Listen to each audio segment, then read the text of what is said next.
Hello guys, कैसे हैं आप सब। मैं सेल्फ डॉक्टर अजय राठौर। आज हम लोग लास्ट जो हम लोग लेक्चर पढ़ा था अबाउट द सेल बायोलॉजी यानी the cell the unit of the life, उसको आज हम कंटिन्यू करते हैं। ठीक है, तो हमने लास्ट टाइम कहाँ तक देखा था, तो थोड़ा सा रिकैपिचुलेट कर लेते हैं। ठीक है, हम लोग लास्ट में जो टॉपिक हम लोग छोड़ के गए थे ना, वो था कि कितने ऑर्गेनिल्स होते हैं जो सिंगल मेम्ब्रेनस काउंट होते हैं, डबल मेम्ब्रेनस काउंट होते हैं और विदाउट मेम्ब्रेनस होते हैं। मतलब या तो वो एक सिंगल झिल्ली, ठीक है, सिंगल झिल्ली यानी एक ही लेयर से बाउंडेड होंगे, दो लेयर से बाउंडेड होंगे, विदाउट लेयर से बाउंडेड होंगे, तो बिना किसी लेयर के ही रहते हैं, बिना किसी बाउंडेशन के रहते हैं। ठीक है, तो एक बार वो चार्ट फिर से ड्रॉ कर लेते हैं, तो उसके आगे फिर आज हम लोग पढ़ेंगे। तो आज हम लोग क्या क्या पढ़ेंगे एक बार देख लेते हैं कंटेंट्स के अंदर क्या क्या कंटेंट्स हमारे। आज हम लोग देखेंगे अबाउट द ऑर्गेनिल्स। ठीक है,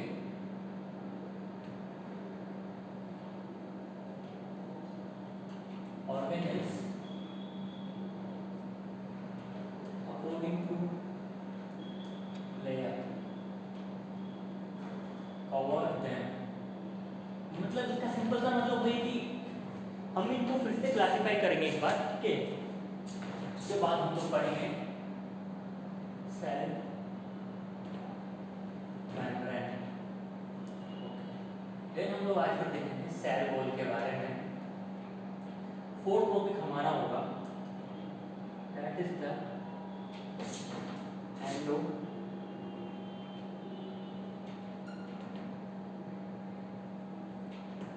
मेम्ब्रेनस सिस्टम। फिफ्थ हम थोड़ा बहुत देखेंगे राइबोसोम के बारे में। जो हमारा एंडोमेम्ब्रेन सिस्टम है, इसके अंदर ही हम लोग कुछ टॉपिक कवर करते चले जाएंगे, जैसे एंडोप्लाज्मिक रेटिकुलम हो गया, देन हमारा होगा गोल्जी बॉडी या गोल्जी कॉम्प्लेक्स या गोल्जी apparatus, कुछ भी बोल लो। देन हमारा होगा लाइसोसोम, उसके बाद हमारा होगा वैक्यूल। तो ऑर्गेनिल्स हम लोग कहाँ से एक बार थोड़ा सा रिकैपिचुलेट कर लेते हैं हम लोग। सबसे पहले हेडिंग लिख देते हैं, आज का टॉपिक का हेडिंग क्या हमारा, cell the unit of the life. Okay, cell the unit of life. Last time हम लोगों ने क्या पढ़ा था, एकदम वर्बली रिकैपिचुलेट कर लेते हैं। ठीक है, एकदम बोल के इसको रिकैपिचुलेट कर लेते हैं। लास्ट टाइम हम लोगों ने कहाँ तक पढ़ा था, हम लोग लास्ट टाइम स्टार्ट किए थे सेल बायोलॉजी क्या क्या है क्या नहीं है, फिर साइटोलॉजी से उसका डिफरेंस किए। साइटोलॉजी क्या है, इंडिविजुअल सेल के बारे में मॉर्फोलॉजी और फिजियोलॉजी बताती है, यानी उसकी साइज शेप और उसका फंक्शन बताती है। अबाउट द इंडिविजुअल सेल यानी अकेले सेल्स के बारे में, दैट इज द साइटोलॉजी। और सेल बायोलॉजी क्या है, सेल बायोलॉजी एक कंप्लीट सेल्स का है, फिर ग्रुप ऑफ द सेल्स का, उसका बिहेवियर। मॉर्फोलॉजी यानी उसका बिहेवियर मतलब कैसे डबल हो रही है, ट्रिपल हो रही है, डिविजन कर रही है, उसके क्या क्या बिहेवियर, न्यूट्रिशन कहाँ से लेती है, क्या करती है। उसके बाद मॉर्फोलॉजी यानी शेप साइज से, उसके फंक्शन, उसका स्ट्रक्चर और उसका एनवायरमेंटल इंटरेक्शन, यानी वो आसपास के एनवायरनमेंट से या आसपास के किसी भी ऑर्गेनिल से कैसे इंटरेक्ट कर रही है, वो सब हम देखते हैं सेल बायोलॉजी के अंदर। उसके बाद हम लोगों ने प्रोकैरियोटिक यूकैरियोटिक सेल्स में डिफरेंस देखा था, क्या क्या डिफरेंस देखा था। प्रोकैरियोटिक सेल में जो मेसोसोम्स पाए जाते हैं, प्रोकैरियोटिक सेल्स के अंदर क्या क्या इंक्लूजन बॉडीज पाए जाते हैं जो इसके अंदर एब्सेंट होते हैं, और इसके अंदर जो ऑर्गेनिल्स हम लोग देखेंगे वो सारे प्रोकैरियोटिक सेल्स के अंदर एब्सेंट होते हैं। ओके, उसके बाद हम लोग कहाँ थे, उसके बाद हम लोगों ने यूकैरियोटिक प्रोकैरियोटिक के अंदर डिफरेंस देख लिया था। ठीक है, उसके बाद हम लोग को पता है कि यूनिसेलुलर सेल सारे काम एक सेल से करते हैं, मल्टीसेलुलर सेल सारे काम जो क्लस्टर ऑफ द सेल्स होते हैं, सेल्स के गुच्छे होते हैं, उनसे सारे काम करते हैं मल्टीसेलुलर सेल। उसके बाद हम लोगों ने लास्ट जो क्लासिफिकेशन देखा था वो अकॉर्डिंग टू द मेम्ब्रेन के अकॉर्डिंग था। ठीक है, कोई ऑर्गेनिल एक मेम्ब्रेन से कवर्ड है या कोई मेम्ब्रेन एक ही मेम्ब्रेन से ढका हुआ है, या फिर सिंगल मेम्ब्रेन से ढका हुआ है, डबल मेम्ब्रेन से ढका हुआ है, बिना किसी मेम्ब्रेन के ढका हुआ है, तो उसके अकॉर्डिंग ऑर्गेनिल्स को कैसे डिवाइड करेंगे वो हम लोग एक बार फिर से देख लेते हैं। Okay, that is the hopefully आपको लास्ट लेक्चर अच्छे समझ में आ गया होगा। लास्ट लेक्चर में छोटा सा थोड़ा सा करेक्शन आज हम लोग कर देते हैं, इसी चार्ट के अंदर थोड़ा सा करेक्शन था वो देख लेते हैं क्या क्या करेक्शन है। तो ऑर्गेनिल्स को डिवाइड किया था अकॉर्डिंग टू द लेयर के अकॉर्डिंग, अकॉर्डिंग टू लेयर या मेम्ब्रेन। तो सबसे लास्ट में लिखते हैं विदाउट या नॉन मेम्ब्रेनस। यहाँ लिखते हैं सिंगल मेम्ब्रेन बाउंडेड। यहाँ लिखते हैं हम लोग डबल मेम्ब्रेन बाउंडेड। सो देख लेते हैं कौन कौन से होते हैं। तो हम लोगों ने पहले बताया था कि विदाउट ए नॉन मेम्ब्रेन के अंदर कौन आएंगे, हमारे राइबोसोम जो सर्वत्र या सर्वत्र पाया जाता है, प्रोकैरियोटिक में पाया जाता है, यूकेरियोटिक में पाया जाता है, राइबोसोम। उसके बाद हमारे आते हैं सेंट्रोसोम। सेंट्रोसोम के अंदर क्या होता है, सेंट्रियोल्स वगैरह होते हैं। तो सेंट्रोसोम किसमें पाया जाएगा, सिर्फ एनिमल सेल्स के अंदर। उसके बाद हमारा आते हैं that is the cytoskeleton. Cytoskeleton के अंदर क्या क्या आएगा, हम लोगों ने लास्ट टाइम भी देखा था और उन लोगों ने देखा था फिलामेंटस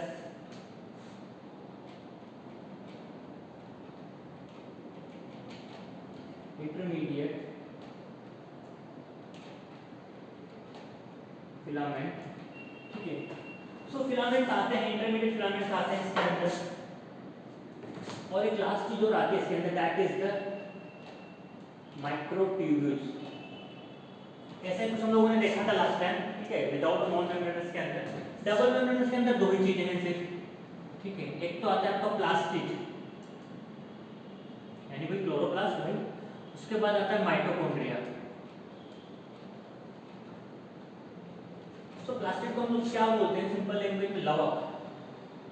माइटोकॉन्ड्रिया को क्या बोलते हैं, सूत्रकणिका। That is clear. ओके, इसके अलावा एक मेम्ब्रेनस डबल मेम्ब्रेनस ऑर्गन हम लोग लिख सकते हैं। ऐसा उसको ऑर्गेनल्स नहीं मानते हैं, लेकिन हम लिख सकते हैं दैट इज द न्यूक्लियस। इसको आप बस मैंने समझाने के लिए लिखा है, क्योंकि जो न्यूक्लियस होता है उसके आसपास में डबल मेम्ब्रेनस होती है, जिसको हम लोग बोलते हैं न्यूक्लियर मेम्ब्रेन।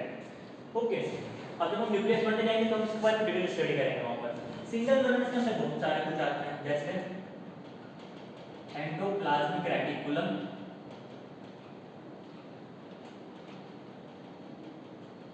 यानी अंतःप्रज्वलजाली का दो प्रकार का होता है, एक तो RER और एक स्मूथ ER। इसको हम क्या लिखते हैं, अंतःप्रज्वलीय जालिका।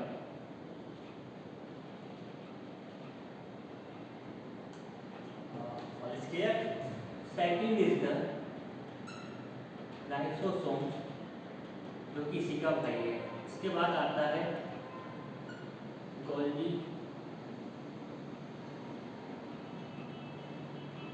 apparatus। लाइसोसोम को क्या बोलते हैं हम लोग, लयनकाय। गोल्गी apparatus को क्या बोलते हैं हम लोग, गोल्गी उपकरण। और इसके बाद आता है फोर्थ आपका वैक्यूल्स। वैक्यूल्स को हम दो चीजें बोलते हैं, एक तो रसधानी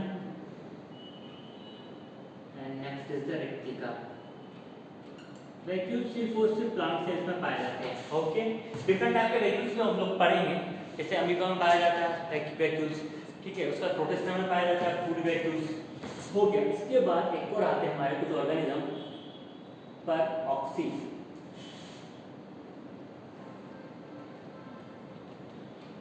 परोक्सिसोम्स हो गया एंड हो गया स्पीडियो।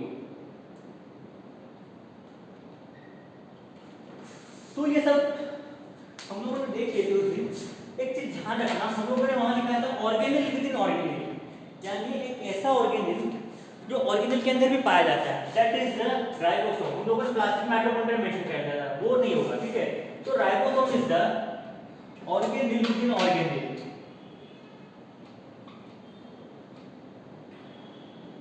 ऑर्गेनिल विद इन, किस बेसिस पे काम है, क्योंकि राइबोसोम आपके प्लास्टिक में पाया जाता है, माइटोकॉन्ड्रिया में पाया जाता है, और यहाँ देखिए RER में पाया जाता है। तो ये खुद एक ऑर्गेनिल है, तो ये ऑर्गेनिल्स अलग से ही जो ऑर्गेनिल्स के अंदर पाया जाता है, इसलिए इसको हम लोग क्या बोलते हैं, organelle within organelle. This is clear. So हम लोग आज हम लोग पढ़ेंगे about the endomembranous system. Okay, ये क्या होते हैं क्या नहीं होते, इनके आगे पढ़ने से पहले हम लोग ये आज हमारा क्लियर हो गया topic content of organelles according to the cover, according to the layer, according to the membranous bound structure, कुछ भी बोल दो। ओके, अब हम लोग स्टार्ट करते हैं most interesting topic cell membrane, जिसके ऊपर साइंटिस्टों ने बहुत बहस की कि क्या है सेल मेम्ब्रेन, कहाँ से आई, इसके फंक्शन क्या क्या, इसके अंदर कंटेंट या कंपोजिशंस क्या क्या हैं। ठीक है, डिफरेंट टाइप्स के मॉडल्स भी दिए गए, हमारे एसआरटी के एक ही मॉडल को फॉलो करते हैं, that is the fluid mosaic model. तो हम लोग स्टार्ट करते हैं about the cell membrane. Cell membrane को हम लोग प्लाज्मा मेम्ब्रेन भी बोलते हैं। ठीक है, कोशिका कला इसको हिंदी में हम लोग बोलते हैं, तो लिख देते हैं हम लोग कोशिका कला यानी सेल मेम्ब्रेन। कहाँ गया सेल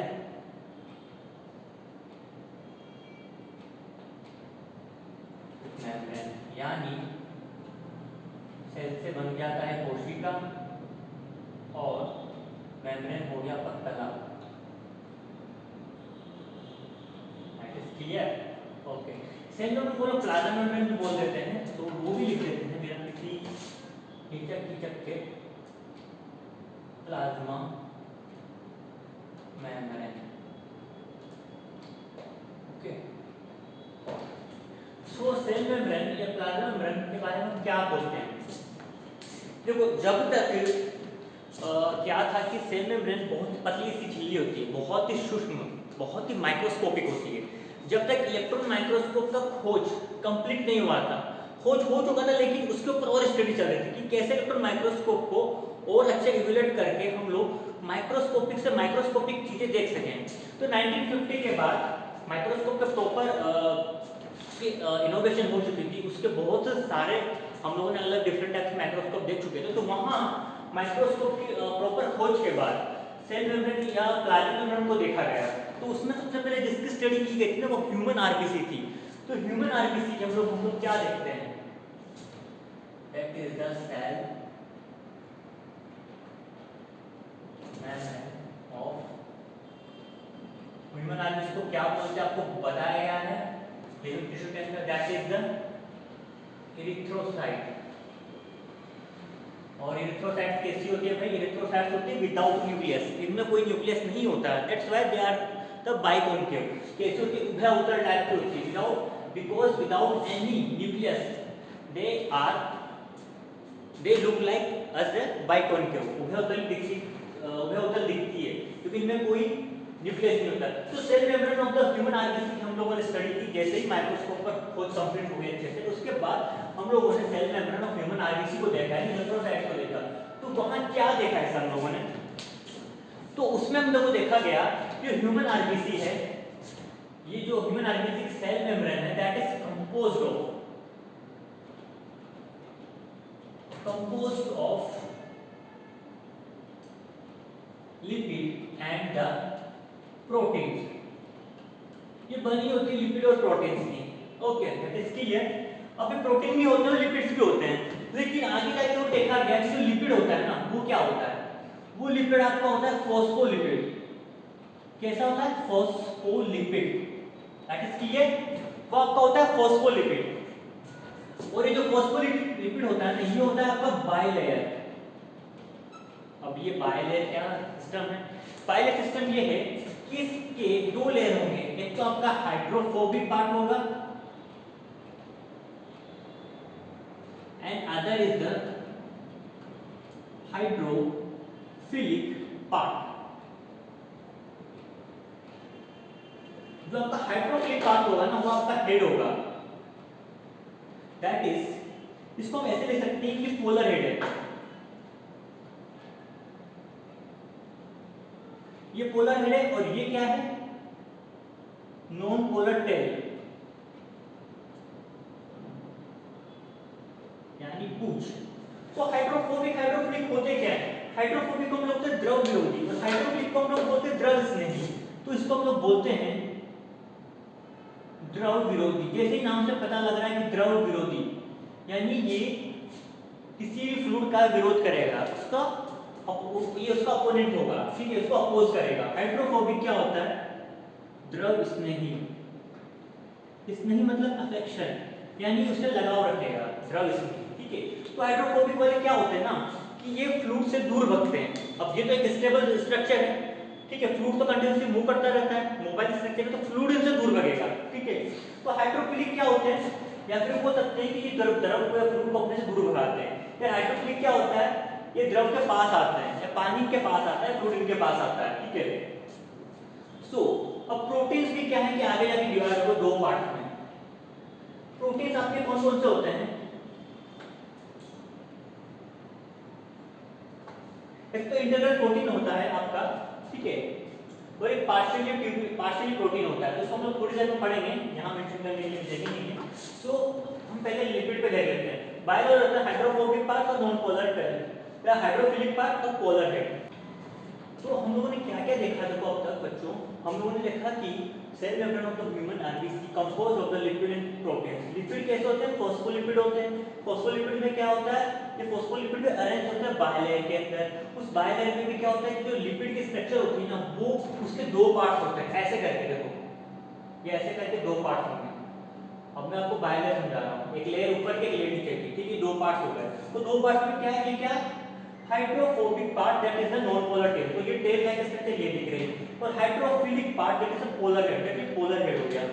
तो पोलर हेड जो होता है ये एक्सोप्लाज्म की तरफ होता है, एक्सोप्लाज्म, ठीक है। और अंदर की साइड क्या है? अंदर की साइड आपका साइटोप्लाज्म है। अंदर की साइड आपका क्या है? साइटोप्लाज्म और एक्सोप्लाज्म। तो ये जो सरफेस होती है ना, इसको ई फेस बोलते हैं अपन, क्या बोलते हैं? ई फेस। और ये क्या हो गया? सी फेस, सी फेस हो गया। तो अब क्या होता है, क्योंकि आप देख रहे हो ना गोल गोल सा जो हेड देख रहे हो, ये कौन सा हेड है आपका? Hydrophilic part and polar head. इसको मैं लिख देता हूँ हेड। इस हेड के बारे में सब कुछ मैंने यहाँ मेंशन किया हुआ है। ये पोलर हेड है, ये हाइड्रोफिलिक पार्ट है, ठीक है। और अंदर क्या है? नॉन पोलर टेल, ये आपकी टेल है। टेल कैसी होती है भाई? हाइड्रोफोबिक पार्ट होती है, नॉन पोलर टेल होती है। तो ये क्या करती है? नॉन पोलर होती है टेल। ये क्या करती है कि खुद एक्वस एनवायरनमेंट से बचने के लिए अंदर की साइड रहती है। कि बाहर क्या होगा, बाहर तो डिफरेंट टाइप के फ्लूइड हो सकते हैं, डिफरेंट टाइप के मटेरियल हो सकते हैं।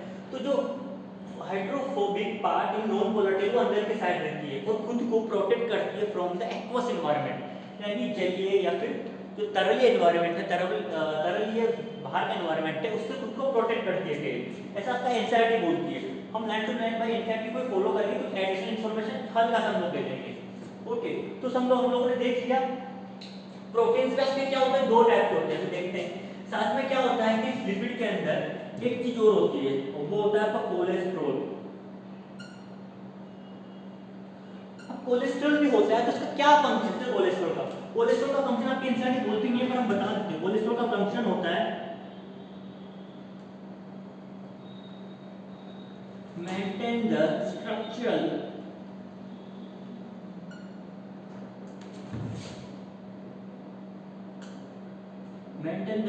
इंटीग्रिटी।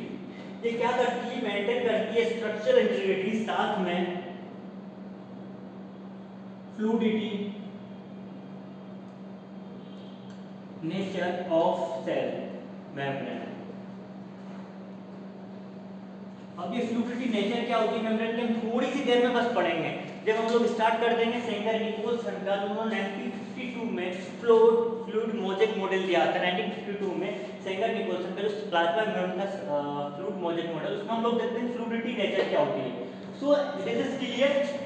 लिपिड के बारे में हम कुछ पढ़ चुके हैं। फास्फोलिपिड होता है लिपिड में, एक्चुअली फास्फोलिपिड भी कैसा बायलेयर सा अरेंज होता है। बायलेयर के अंदर क्या जो लिपिड होता है ना, इसमें हाइड्रोफिलिक पार्ट होता है that is the polar head, और एक होता है hydrophobic part that is the non polar head. ये अंदर की साइड रहती है और खुद को प्रोटेक्ट करती है फ्रॉम द एक्वस एनवायरनमेंट से। That is clear. हेड का फेस बाहर की तरफ होता है ई फेस, जिसको हम एक्सोप्लाज्म बोलते हैं। टेल का फेस अंदर की तरफ होता है, जिसे हम बोलते हैं सी फेस यानी साइटोप्लाज्म। ये भी क्लियर हो गया? ओके, अब हम देखते हैं आगे कि जो ये प्रोटीन्स होते हैं, ये प्रोटीन्स की इसमें डिफरेंट कंपोजिशन में पाए जाते हैं आरबीसी के अंदर। सो लिपिड्स और प्रोटीन का कंपोजिशन डिफरेंट टाइप का होता है आरबीसी में, ठीक है। मतलब डिफरेंट टाइप्स का होता है डिफरेंट सेल्स के अंदर, सॉरी डिफरेंट टाइप का कंपोजिशन डिफरेंट सेल्स में पाया जाता है, लेकिन आरबीसी में इसका जो कंपोजिशन होता है वो इस टाइप का होता है। प्रोटीन जो होता है 52% होता है आरबीसी के अंदर, लिपिड्स होता है 40%, ठीक है। तो प्रोटीन कितना पाया जाता है तो लिखना भी चाहिए, ऑब्वियसली दिखाएंगे इस बात। तो प्रोटीन जो होता है ना आपका ऐसे होता है, दो टाइप का प्रोटीन पाया जाता है, एक तो होता है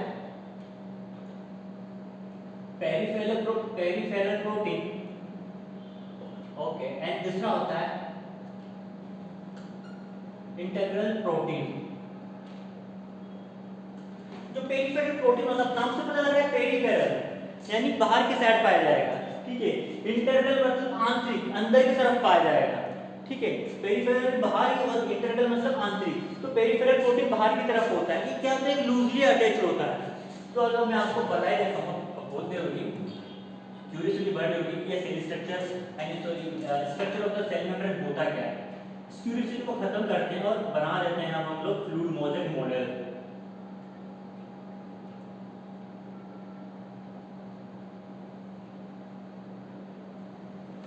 देखिए ये बायलैग बनाने जा रहा हूं धीरे धीरे करके, ठीक है।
तो ये ऐसा कुछ होता है आपका,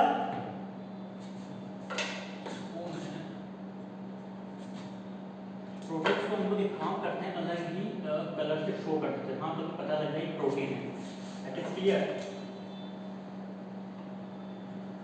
सो हम लोग देख लेते हैं यहाँ पर कि बायलेयर हो गई, लिपिड की बायलेयर हो गई, उसके अंदर हम लोग जो बना रहे हैं ये लंबे से स्पिंडल स्ट्रक्चर, ये आपका इंटरनल प्रोटीन हो गया, ठीक है।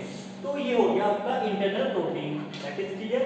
ये हो गया आपकी ओलोसेकेराइड, जिसको एंजाइटिक में मेंशन किया हुआ शुगर, ठीक है। तो डिफरेंट टाइप की शुगर होती है, मोनोसेकेराइड होती है, ओलिगोसेकेराइड होती है, पॉलीसेकेराइड होती है। मोनोसेकेराइड मतलब सिर्फ एक ही मोनोमर होगा, ओलोसेकेराइड मतलब वहां आपका 2 से लेकर मतलब सॉरी 2 से ज़्यादा 3 से लेकर मैक्सिमम कितना भी हो सकता है, हम लोग लेके चलते हैं उसको 3 से 10 तक लेकर। तो उस टाइप का सेकेराइड आपका ओलिगोसेकेराइड हो गया। एक तो मोनोसेकेराइड, देन डाइसेकेराइड्स यानी 2 मोनोमर, ओलिगोसेकेराइड्स मतलब 3 से 10, उसके बाद पॉलीसेकेराइड्स यानी मल्टीपल, कितने भी हो सकते हैं। तो आपका ये हो गया oligosaccharide,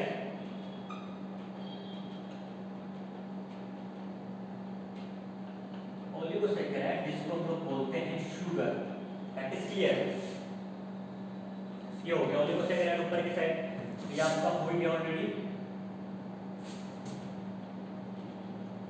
lipid, fat, that is tail, tail भी कैसे होती है आपकी नॉन पोलर होती है, मेंशन भी कर देते हैं तुरंत। और ये हो गया पोलर,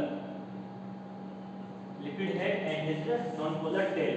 और आपका ये हो गया आपका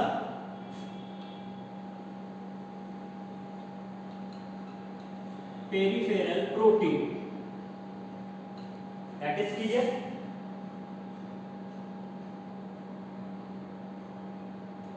ऑरेंज चैनल,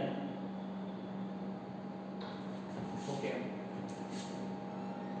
और ये आपका ये क्या हुआ, ये हो गया आपका इंटीग्रल प्रोटीन।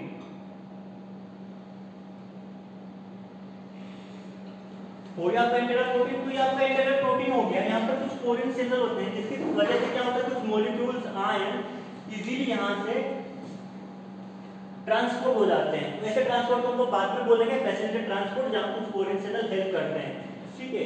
तो हम लोग देखते हैं कि जो हेड है ये पोलर हेड है, ठीक है, लिपिड, और ये जो हेड है यानी हाइड्रोफोबिक हम लोग पढ़ चुके हैं पहले, और ये हाइड्रोफिलिक टेल हो गया आपका। सो ये आपका जो हेड है, सॉरी, ये आपका हेड होगा आपका हाइड्रो पोलर दिखा रखा है तो हाइड्रोफिलिक हेड आपका यानी पोलर हेड, और जो टेल होती है वो हाइड्रोफोबिक होती है, नॉन पोलर टेल हो गई। ओके, ऊपर जो आपका ये दिखा रखा है मैंने ओलिगोसैकेराइड शुगर होती है, शुगर का क्या फंक्शन है आपके एनसीईआरटी में मेंशन नहीं किया हुआ। तो शुगर का जो फंक्शन है ना वो ओनली बस है ये कि ये रिकॉग्निशन में हेल्प करती है कि बाहर कौन से मॉलिक्यूल्स है, बाहर कौन से आयन से उसके रिकॉग्निशन में कौन हेल्प करेगी आपकी, ये शुगर हेल्प करेगी। और जो शुगर वास्तव में क्या होती है, ओलिगोसैकेराइड होती है।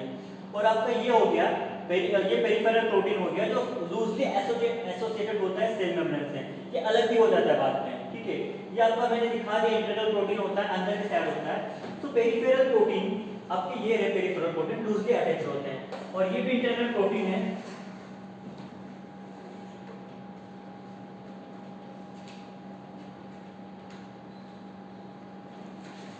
तो हम लोग देख सकते हैं यहाँ पर इंटरनल प्रोटीन या तो कंप्लीटली अंदर की साइड होंगे या फिर थोड़ा सा अंदर होंगे, ठीक है, यानी कंप्लीटली इंसर्टेड होंगे या फिर थोड़ा सा इंसर्टेड होंगे। तो ये टाइप के हमारे इंटरनल प्रोटीन हो चुके हैं, ठीक है। उसके बाद पेरिफेरल प्रोटीन लूजली अटैच्ड होते हैं, दैट इज क्लियर। और शुगर का काम क्या है, रिकॉग्निशन। कोलेस्ट्रॉल का फंक्शन हम लोगों ने पहले देख लिया था, क्या करता है वो, स्ट्रक्चरल इंटीग्रिटी मेंटेन करके रखता है सेल मेम्ब्रेन की, दैट इज क्लियर। तो ये सेल मेम्ब्रेन की पूरी स्ट्रक्चर है। और ये लीजिए हमारे सिंगर एंड निकोलसन जो हमारे साइंटिस्ट है, जिनका मतलब बहुत ग्रेट कंट्रीब्यूशन था हमारे सेल बायोलॉजी के अंदर, Singer and that is the Nicolson. इन्होंने दिया था 1952 में, क्या दिया था भाई, that is the fluid mosaic model. ये डायग्राम नोट कर लिया होगा पूरी आपने, और इसके आगे और हम लोग पढ़ते हैं इसके बारे में। तो हम लोग अब क्या देखते हैं, हम लोगों ने लास्ट टाइम एक टर्म देखा था fluidity, cholesterol also maintain the fluidity of the cell membrane. तो फ्लूइडिटी नेचर क्या होता है वो हम लोग देख लेते हैं।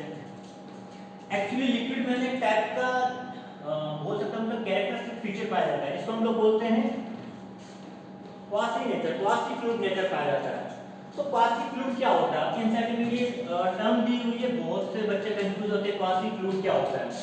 सो क्वासी फ्लूइड कुछ नहीं होता, देखो बहुत इजी टर्म है क्वासी फ्लूइड। क्वासी फ्लूइड का मतलब होता है कि ऐसे फ्लूइड जो पार्शियली बिहेव करते हैं एज अ सॉलिड और पार्शियली बिहेव करते हैं एज अ लिक्विड। जैसे आपने एक आध जेली खाई होगी, जेली तो सबने खाई होगी बचपन में, अभी भी खाते होंगे। तो वो जेली क्या होती है, पार्शियली लिक्विड होती है और पार्शियली सॉलिड होती है। तो वो एक क्या है, क्वासी फ्लूइड नेचर है। तो थोड़ी सी प्रॉपर्टीज हम लोग देख लेते हैं सेल मेम्ब्रेन की क्या क्या प्रॉपर्टीज है, तो हम लोग एक बार डिस्कस कर लेते हैं यहाँ पर।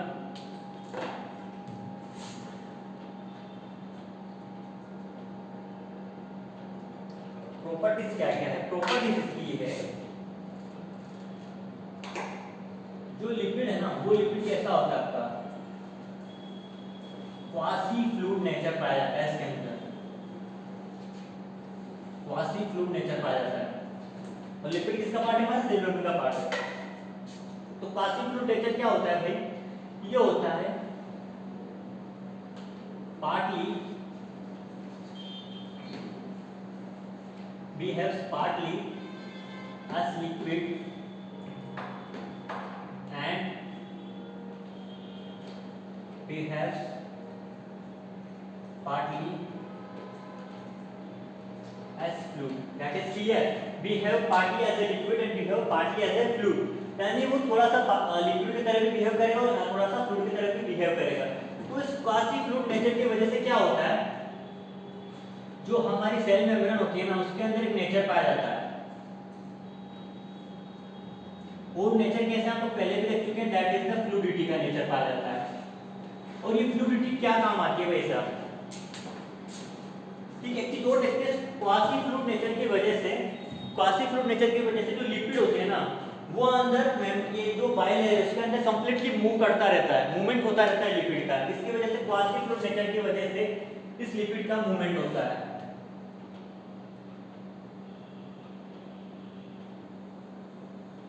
movement because of quasi fluid nature of membrane. वही लिपिड का नेचर होगा, लिपिड किसके अंदर, मेम्ब्रेन के अंदर, तो ऑब्वियसली मेम्ब्रेन का भी ये नेचर होगा पॉजिटिव फ्लूइड वाला। और सेल मेम्ब्रेन में ये क्या पाया जाता है, फ्लूइडिटी पाया जाता है। तो इस फ्लूइडिटी के क्या क्या फंक्शंस हमारे एनसीईआरटी में मेंशन किए हैं, वो सारे फंक्शन हम लोग देख लेते हैं। क्या क्या फंक्शन है फ्लूइडिटी में। एक फंक्शन तो ये है कि सेल ग्रोथ करवाता है, एक ये कि सेल डिवीजन करवाता है। इस फ्लूइडिटी की वजह से क्या क्या होता है, सेल ग्रोथ होता है, सेल डिवीजन होता है, सेल एंडोसाइटोसिस, यानी कुछ कुछ पैथोजेंस हो गए, कुछ ऑर्गेनिल्स हो गए जो डैमेज होने के बाद उनको सेल्स अपने आप ही खत्म कर देते हैं, जिसको हम लोग बोलते हैं सेल एंडोसाइटोसिस, यानी अंदर ही इनका भक्षण हो रहा है। ठीक है, इसके बाद ये क्या काम करता है, एक काम वो करता है इंट्रा सेलुलर जंक्शन। अब एक चीज हमेशा याद रखना, ठीक है, ये इंट्रा नहीं होगा, ये इंटर होगा, ताकि आप इस चीज पर गौर कर सको, क्योंकि मैंने गलती की तो ऑब्वियसली आपसे भी गलती होगी, इसलिए मैंने जानबूझ के गलती की। यहाँ पर ये आपका पाया जाता है इंटरसेलुलर जंक्शन। तो इंटरसेलुलर जंक्शन की फ्लूइडिटी के थ्रू बनता है, ये याद रखना। इंटरसेलुलर मतलब दो सेल्स के बीच, इंटर, और इंट्रा क्या होता है, एक ही सेल के बीच। इसको हम लोग क्या बोलते हैं, अंतराकोशिकीय, कोशिकीय। और इंटर होगा यानी इंट्रा होगा, जहां ए लगा होगा पीछे, वो होगा अंतःकोशिकीय, कोशिका के अंदर ही। तो आपका सेल ग्रोथ में हेल्प करता है, सेल डिवीजन में हेल्प करता है, सेल एंडोसाइटोसिस में हेल्प करता है, इंट्रासेलुलर जंक्शन में हेल्प करता है। इसके अलावा ये किसमें हेल्प करता है, सिक्रेशन में भी हेल्प करता है। तो बहुत सारे फंक्शंस हैं इसके, हर एक फंक्शन आपको अच्छे से याद होना चाहिए। Cell growth, cell division, cell endocytosis, intracellular junction और सिक्रेशन। ठीक है, पर इसका स्पेशल ख्याल रखना इंटरसेलुलर का, क्योंकि आपने एनसीईआरटी वाला इसको इंट्रा कई बार लिख देता है और आपका स्टेटमेंट गलत हो जाता है, साथ में पूरा क्वेश्चन गलत हो जाता है, -1 आ जाता है। तो ये चीज हमेशा याद रखना इस क्वेश्चन में। तो ये देखिए हम लोगों ने क्वासी फ्लूइड नेचर होता है, और क्वासी फ्लूइड नेचर की वजह से क्या होता है कि लिपिड बहुत इजीली मूव कर सकता है दोनों बाइलेयर के बीच में। ठीक है, और इसकी वजह से सेल मेम्ब्रेन में फ्लूइडिटी नेचर पाया जाता है। फ्लूइडिटी का क्या क्या काम है, सेल ग्रोथ है, सेल डिवीजन है, सेल एंडोसाइटोसिस है, इंटरसेलुलर जंक्शन बनाता है, सिक्रेशन करता है। तो बहुत सारे फंक्शन हम लोगों ने देखे इसकी प्रॉपर्टीज के अंदर। ठीक है, अगला हम लोग देखते हैं कि जो हमारी सेल मेम्ब्रेन होती है ना, सेल मेम्ब्रेन परमेबल होती है हमारी, एंड वो भी किस टाइप के परमेबल, सेलेक्टिवली परमेबल। एक तो फ्रीली परमेबल होती है, यहाँ कोई भी पार्टिकल्स, मॉलिक्यूल्स आयन फ्रीली अंदर घुस सकता है, बाहर निकल सकता है। लेकिन जो हमारी सेल मेम्ब्रेन होती है ना, वो सेलेक्टिव परमेबल होती है। तो इस सेलेक्टिव परमेबल के बेस पर या हमें 3 टाइप के ट्रांसपोर्ट मिलते हैं। ठीक है, अब हम लोग देखते हैं कि सेल मेम्ब्रेन, जो सेल मेम्ब्रेन है ये होती है हमारी सेलेक्टिव परमेबल, सेलेक्टिव परमेबल होती है, सेलेक्टिव परमेबल। ठीक है, तो इसी बेसिस पर यहाँ 3 टाइप के ट्रांसपोर्ट हम लोग को देखने को मिलते हैं। First is the passive transport,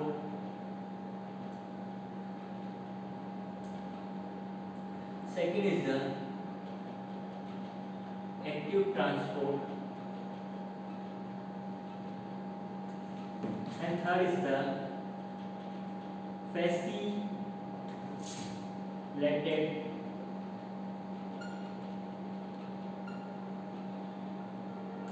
transport. तो पैसिव ट्रांसपोर्ट नाम से पता लग रहा है, पैसिव क्या होता है, निष्क्रिय। ठीक है, जहां हमें कोई एनर्जी की जरूरत नहीं होती, तो ये कंसंट्रेशन ग्रेडियंट के अकॉर्डिंग होता है, concentration gradient follow.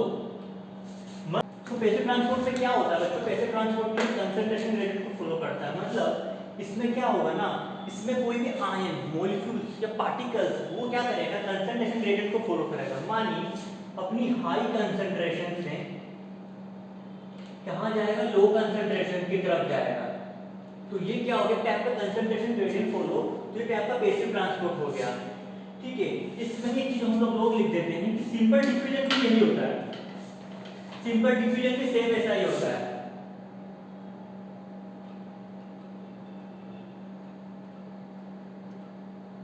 Simple diffusion में भी ये होता है कि आयंस, मॉलिक्यूल्स या पार्टिकल्स अपनी हाई कंसंट्रेशन से लो कंसंट्रेशन की तरफ जाते हैं, ठीक है, सिंपल डिफ्यूजन ये होता है। इसके बाद एक्टिव ट्रांसपोर्ट क्या होता है? देखो बच्चों, एक्टिव ट्रांसपोर्ट में क्या होता है कि मतलब ये सक्रिय होगा, किस काम के लिए सक्रिय होगा, और किस काम के लिए सक्रिय होगा? पुश करेगा, किसके अगेंस्ट पुश करेगा? कंसंट्रेशन ग्रेडियंट के अगेंस्ट पुश करेगा। तो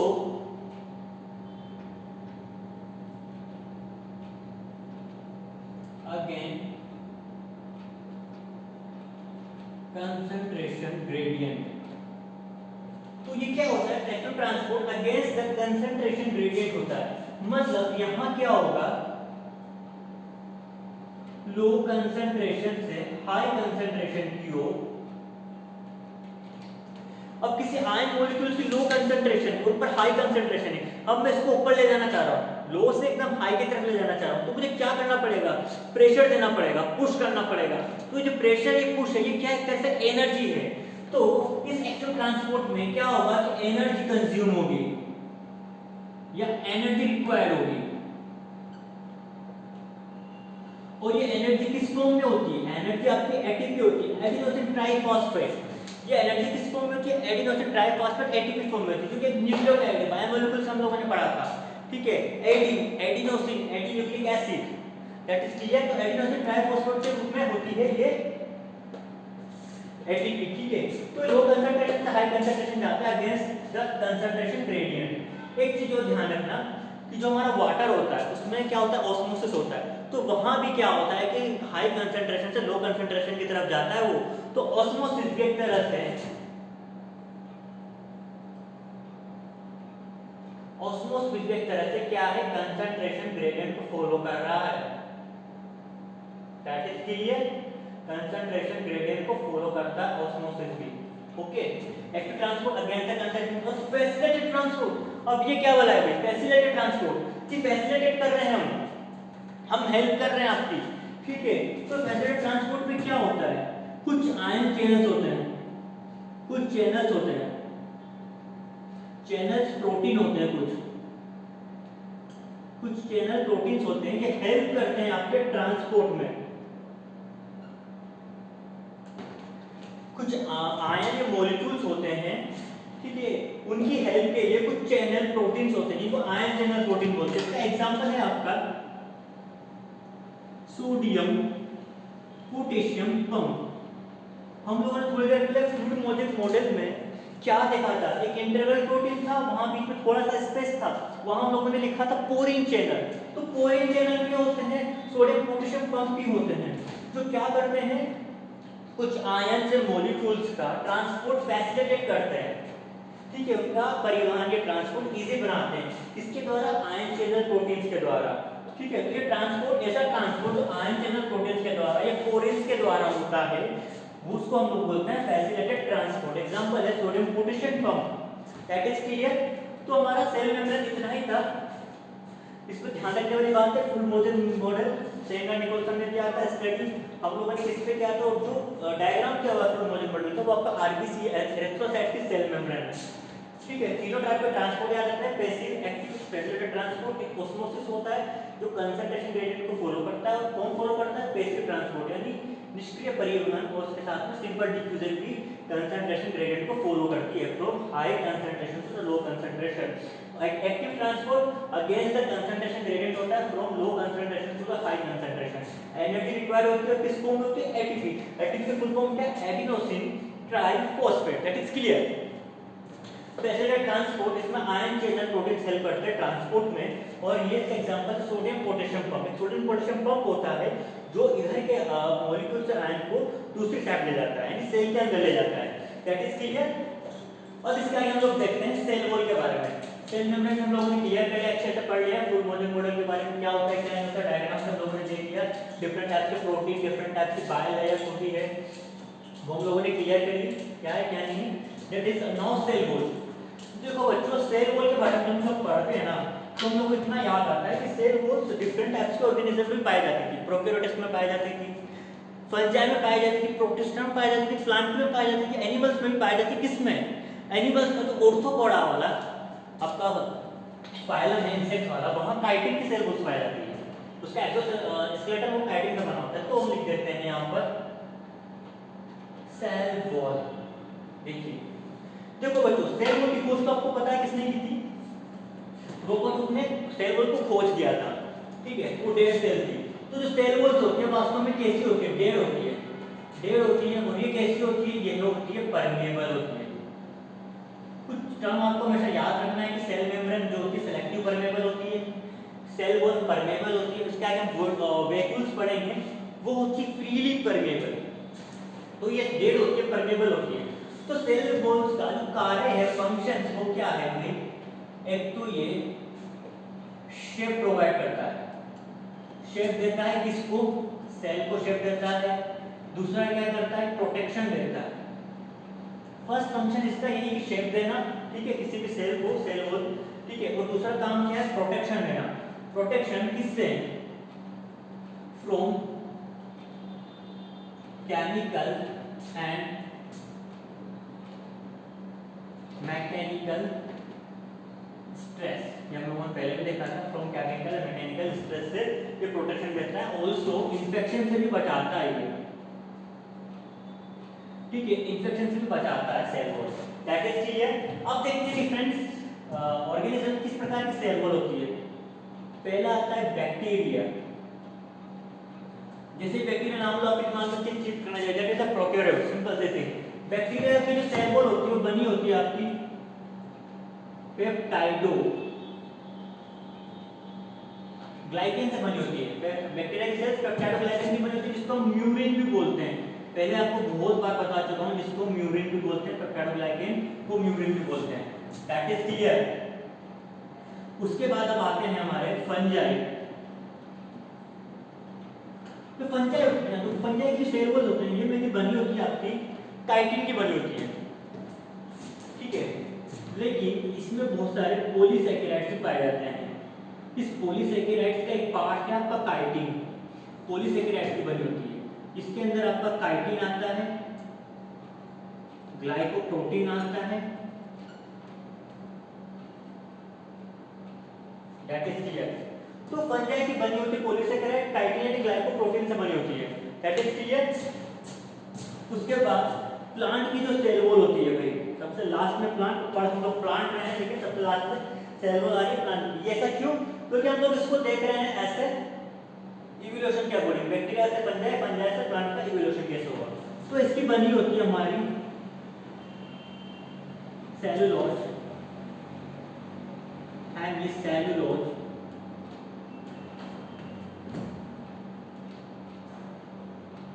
पैक्टिन से, सेलुलोज पैक्टिन से और लैग्निन से।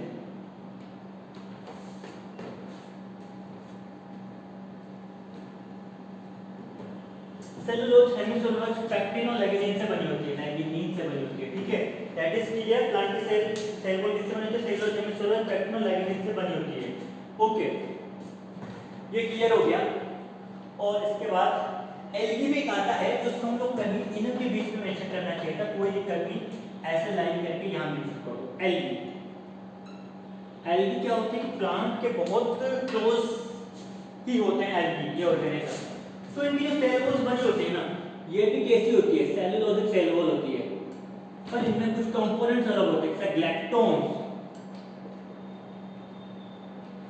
मैनेंस, सेलुलोज, ग्लैक्टोन, मैनोन्स, ये सब इसमें पाए जाते हैं, ठीक है, एल्गी के अंदर।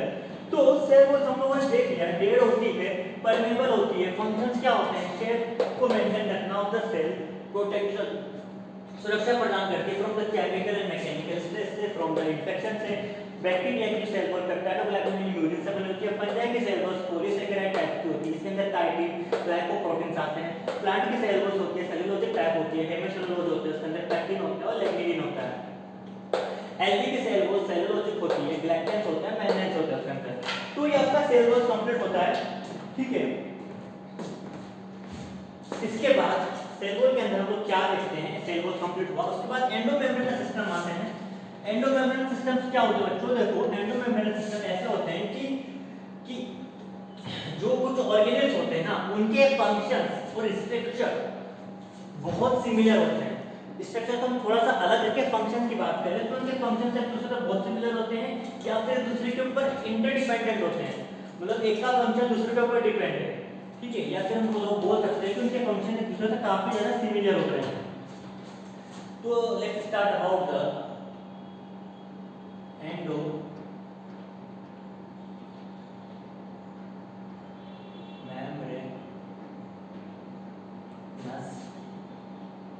सिस्टम। और बच्चों एक चीज और मैं आपको बता देता हूँ सेल वॉल के बारे में। जो प्लांट की सेल वॉल होती है ना उसमें क्या होता है, देखो वो एक पॉइंट छूट गया था, बता देता हूँ। Plant cell wall, plant cell wall में क्या होती है कि जो सबसे पहले जो सेल वॉल बनती है ना उसको हम प्राइमरी सेल वॉल बोलते हैं। कि ये प्लांट अभी अभी जस्ट बड़ा हुआ यंग हुआ है, यानी यंग प्लांट के अंदर जो बनती है प्राइमरी वॉल बनती है, ये क्या होती है सबसे आउटर होती है, और ये क्या होती है मैच्योर होती है। अब जैसे ही मैच्योर हो गई ना तो ये डेड हो जाएगी, ऑलरेडी डेड तो है सही, ठीक है, ये डिमिनिश होना स्टार्ट हो जाएगी। तो डिमिनिश होना स्टार्ट हो जाएगी तो क्या करेगी उसी टाइम ही अंदर की तरफ सेकेंडरी वॉल का फॉर्मेशन कर देती है, that is the inner side of the wall. वही कौन सी वॉल है, प्राइमरी वॉल। तो एक चीज और कि प्लांट सेल वॉल के अंदर प्राइमरी वॉल भी यंग प्लांट में प्राइमरी सेल वॉल होती है ना वो आउटर होती है, मैच्योर होती है, और जैसे मैच्योरेशन कंप्लीट हो जाता है उसके बाद वो सेकेंडरी वॉल बनाती है, और सेकेंडरी वॉल क्या होती है, inner side of the primary wall, ठीक है, that is clear. So endomembranes system हम देखते हैं कि ऑर्गेनेल्स को डिवाइड किया जाता है according to their function and their structure. तो लिख देते हैं organelles divided according to their structure and function, but some organisms are very close associated to each other. Some organisms are closely associated to each other, then according to their functions.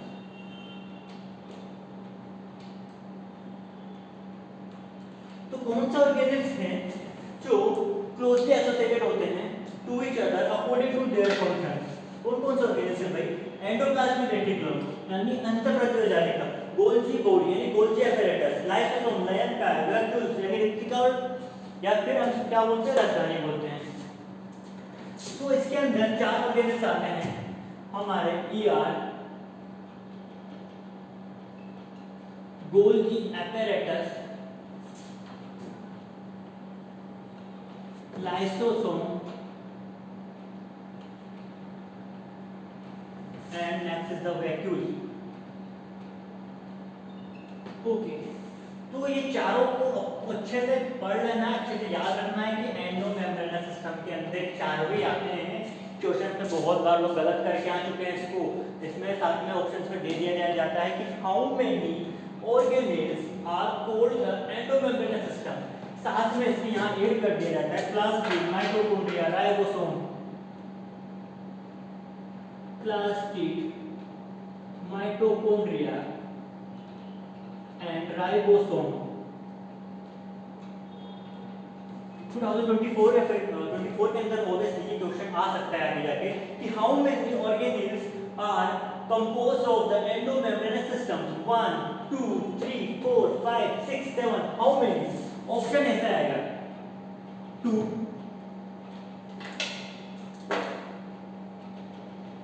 2, option B आएगा 4, option C आएगा 3, option D आएगा 5, या फिर आप काम करो 2 को हटा दो, 2 की जगह यहाँ पहला ऑप्शन होगा 6। तो अब ऐसा ऑप्शन आएगा 6 4 3 5, किसी ने ऑर्गेनिल्स है जो एंडोमेम्ब्रेनस सिस्टम बनाते हैं, तो आंसर उसका जाएगा आंखें बंद करके बिना सोचे समझे, that is the 4 organelles. One is the endoplasmic reticulum, second is Golgi apparatus, यानी गोल्गी कॉम्प्लेक्स, लयन का है और रेप्टिका, ये चार क्या होते हैं जिससे जो एंडोक्राइन सिस्टम बनाते हैं, बिकॉज क्योंकि इनके जो फंक्शंस है ना closely associated to each other according to their functions, that is clear. So हम लोग एक एक करके इनके बारे में पढ़ना स्टार्ट करते हैं। ये देखते हैं कि प्लास्टिड, माइटोकॉन्ड्रिया, राइबोसोम के फंक्शंस इन चारों से अलग हैं, तो इसलिए हम लोग इसको थोड़ा बाद में पढ़ेंगे। उससे पहले जो क्लोजली एसोसिएटेड है एक दूसरे से अकॉर्डिंग टू देयर फंक्शंस, उनके काम के अकॉर्डिंग जो सबसे क्लोज रिलेशन रखते हैं उनको हम लोग पढ़ते हैं पहले, दैट इज क्लियर। तो सबसे पहले हम लोग स्टार्ट करते हैं, वो होता है आपका एंडोप्लाज्मिक रेटिकुलम यानी अंतःप्रद्रवीय जालिका। एंडोप्लाज्मिक रेटिकुलम इसको हम लोग बोलते हैं अंतःप्रद्रवीय जालिका।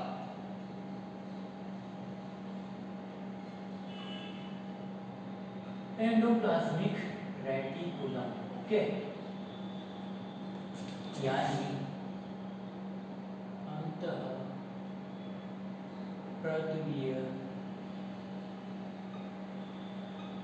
जालिका।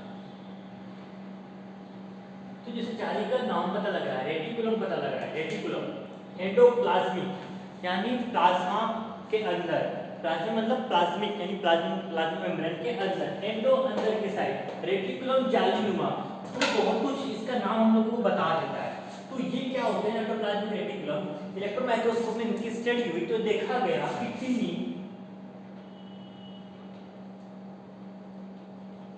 ट्यूबुलर लाइक स्ट्रक्चर और reticular like structure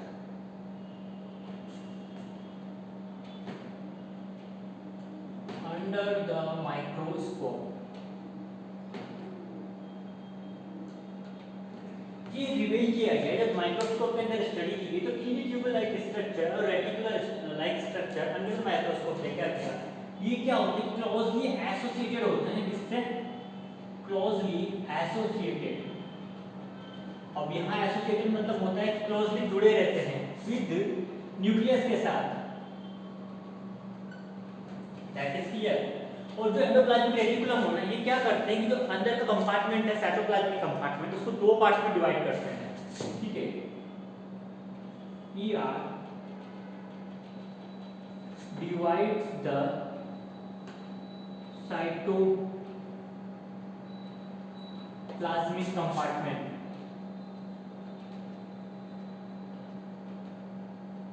cytoplasmic compartment को दो टाइप में डिवाइड कर देते हैं। एक तो आपको होता है इंट्राल्यूमिनल डिवाइड होते हैं, दो कंपार्टमेंट में डिवाइड करते हैं। साइटोप्लाज्म क्या होते हैं, साइटोप्लाज्मिक कंपार्टमेंट को दो पार्ट में डिवाइड करते हैं, एक तो ल्यूमिनल और एक इंट्राल्यूमिनल। सो क्या डिफरेंस है दोनों के अंदर, ल्यूमिनल और इंट्राल्यूमिनल के अंदर? देखो जो इंट्राल्यूमिनल और एक्स्ट्राल्यूमिनल क्या होता है ना, इंट्राल्यूमिनल पहला होता है आपका इंट्राल्यूमिनल, ठीक है, इंट्राल्यूमिनल और एक्स्ट्राल्यूमिनल। तो ये कैसे स्ट्रक्चर होती है, देख लो थोड़ा सा, ये न्यूक्लियस हो गया आपका, ठीक है, डबल न्यूक्लियस बना देता हूँ न्यूक्लियस का, ये न्यूक्लियस हो गया, तो इसके बाहर ऐसे पाए जाएंगे, ऐसे करके पाए जाएंगे। तो पूरे कंपार्टमेंट को दो पार्ट में डिवाइड करती है। एक तो देखो ये हो गया ल्यूमिनल, इंट्राल्यूमिनल और ये एक्स्ट्राल्यूमिनल, ये बाहर का ये अंदर का। तो इंट्राल्यूमिनल एक्स्ट्राल्यूमिनल हो गया, इंट्राल्यूमिनल हो गया आपका इनसाइड और ये एक्स्ट्राल्यूमिनल यानी साइटोप्लाज्म वाला, साइटोप्लाज्मिक साइड है, साइटोप्लाज्मिक वाला जो पार्ट होता है वो हो गया। तो बता दिया आपको ये इंट्राल्यूमिनल ये हो गया, एक्स्ट्राल्यूमिनल ये हो गया, यानी ल्यूमेन के अंदर और ल्यूमेन के बाहर, that is clear. Cytoplasmic compartment को दो पार्ट में डिवाइड कर दिया एंडोप्लाज्मिक रेटिकुलम ने, ओके। अब देखो क्या होता है कि इस एंडोप्लाज्मिक रेटिकुलम पर राइबोसोम्स पाया जाता है। इसी बेसिस पर ये दो टाइप्स हो जाती है, एक तो जिस पर राइबोसोम्स पाए जाएंगे वो रफ एंडोप्लाज्मिक रेटिकुलम, जिस पर राइबोसोम नहीं पाए जाएंगे that is called the smooth endoplasmic reticulum.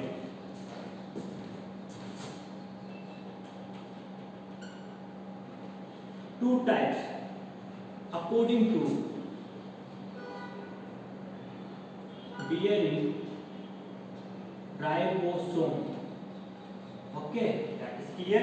To type कौन सी, रफ एंडोप्लाज्मिक रेटिकुलम, पूरा नहीं लिखते कि लिखा हुआ endoplasmic reticulum, short and smart study करने का सबसे बेस्ट तरीका यही है। ठीक है, जो एक बार लिखा हुआ है ऊपर देख लो, एंडोप्लाज्मिक रेटिकुलम की फुल फॉर्म क्या है, ER, एंडोप्लाज्मिक रेटिकुलम की फुल फॉर्म है। और यहाँ हम लिखेंगे that is smooth endoplasmic reticulum. Short and smart study मतलब ये है कि आपका सब कुछ कवर हो जाए, टाइम भी बच जाए, एफिशिएंटली आपको सब कुछ याद रह जाए। तो short endoplasmic reticulum and smooth endoplasmic reticulum, that is clear. तो रफ एंडोप्लाज्मिक रेटिकुलम और स्मूथ, रफ के अंदर क्या होगा, राइबोसोम प्रेजेंट और यहाँ एब्सेंट। ओके, ये पढ़ लिया, राइबोसोम में प्रेजेंट कर दिया, इसमें एब्सेंट कर दिया भाई। तो रफ वाली एंडोप्लाज्मिक रेटिकुलम इसमें राइबोसोम पाया जाएगा। तो राइबोसोम का फंक्शन तो वही है ना, तो प्रोटीन सिंथेसिस, तो ये प्रोटीन सिंथेसिस करेगा। और जो स्मूथ एंडोप्लाज्मिक रेटिकुलम है ये क्या करेगा, देखो ये आपका लिपिड सिंथेसिस करेगा, लिपिड सिंथेसिस करेगा। ठीक है, ये आपका लिपिड सिंथेसिस करेगा स्मूथ एंडोप्लाज्मिक रेटिकुलम। और ह्यूमन के अंदर ये स्टीरॉयड हार्मोन होता है,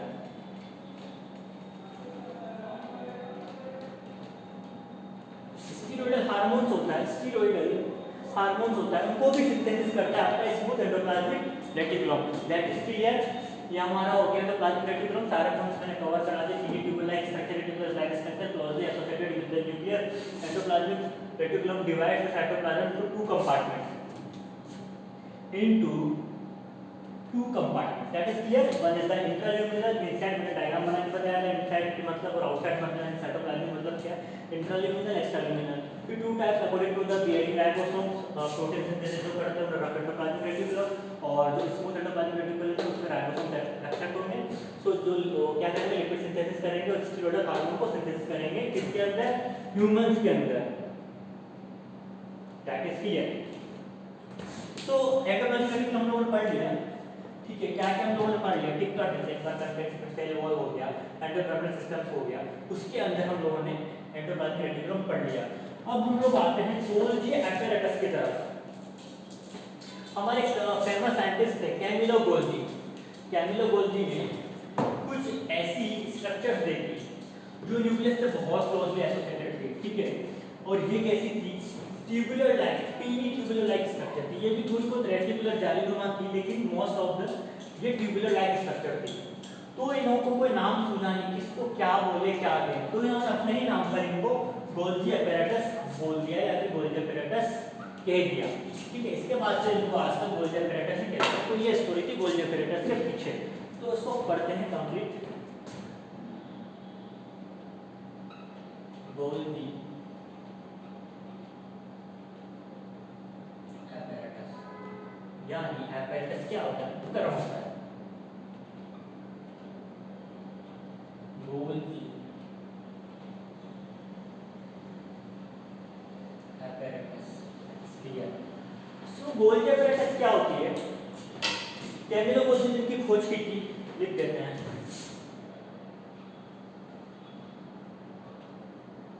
Camillo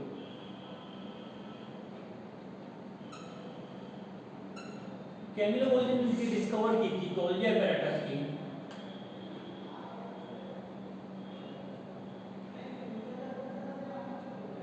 that is clear. Camillo Golgi ने इनको खोजा था, तो उन्होंने गोल्गी एपेरेटस नाम दे दिया। और ये गोल्गी एपेरेटस कैसे होते हैं, ये होते हैं आपके टीनी ट्यूबुलर लाइक स्ट्रक्चर। ये भी क्या होंगे, क्लोजली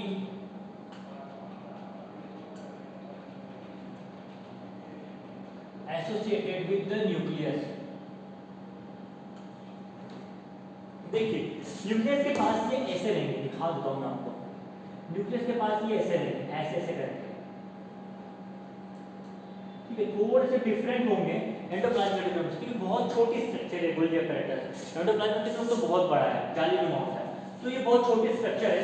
तो इसमें क्या होता है कि जो ये वाला पार्ट होता है, न्यूक्लियस की तरफ वाला पार्ट होता है, ये इसका होता है सिस फॉर्म। ओके,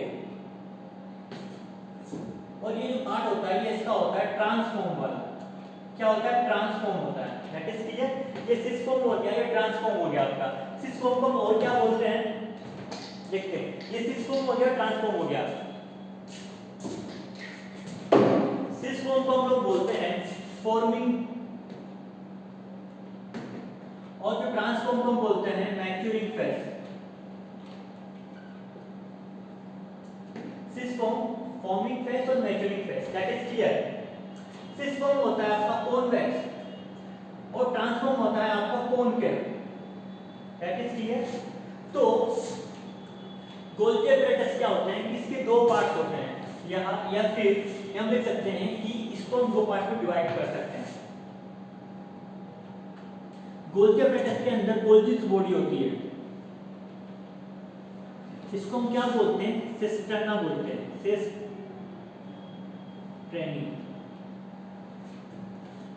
सिस्टर्नी में दो पार्ट्स देखने को हम लोग मिलते हैं, एक तो होता है आपका cis form, that is clear the cis form या cis face, and that is the इसको हम लोग बोलते हैं कॉन्वेक्स सिस फॉर्म या फॉर्मिंग फेस। एक होता है आपका कॉनकेव ट्रांसफॉर्म या maturing face, that is clear. तो गोल्गी एपरेटस में सिस्टर्न नहीं होती, जो छोटे छोटे इनको ये देख रहे हैं ना, ये जो टीवी ट्यूबुलर लाइक स्ट्रक्चर है, ये सब क्या सिस्टर्नी है, that is clear, cisternae. Okay, तो इन सिस्टर्नी के दो पार्ट्स होते हैं, दो फेस होते हैं, एक तो कॉन्वेक्स सिस फॉर्म या फॉर्मिंग फेस, दूसरा होता है कॉनकेव ट्रांसफॉर्म या maturing face, that is clear. So cis form forming face में यहाँ पर क्या होगा, कोई भी पैकेजिंग मटेरियल फॉर्म होगा और फिर यहाँ पर पैकेजिंग मटेरियल फॉर्म हुआ, यहाँ से यहाँ तक होकर ट्रांसपोर्ट होकर ये ट्रांसफॉर्म पर आता है और रिलीज कर देता है साइटोप्लाज्म के अंदर, जिससे जो भी कुछ बनाना हो, किसी को एंडोप्लाज्मिक रेटिकुलम में काम करना हो तो इस पैकेजिंग मटेरियल की हेल्प लेता है, किसी को लाइसोसोम में काम करना हो तो इस पैकेजिंग मटेरियल की हेल्प लेता है, किसी को वैक्यूल्स में चाहिए तो इस पैकेजिंग मटेरियल की हेल्प लेता है, दैट इज क्लियर। इसलिए हम लोग बोलते हैं कि ये एंडोमेम्ब्रेनस सिस्टम एक दूसरे से बहुत ही क्लोजली एसोसिएटेड होते हैं, दैट इज क्लियर। सो आगे हम लोग देखते हैं, ये हो गया। तो गोल्गी एपरेटस का जो मेन फंक्शंस होता है ना, वो यही है जो मैंने बोला था। फंक्शंस क्या है, फॉर्म करना पैकेजिंग मटेरियल,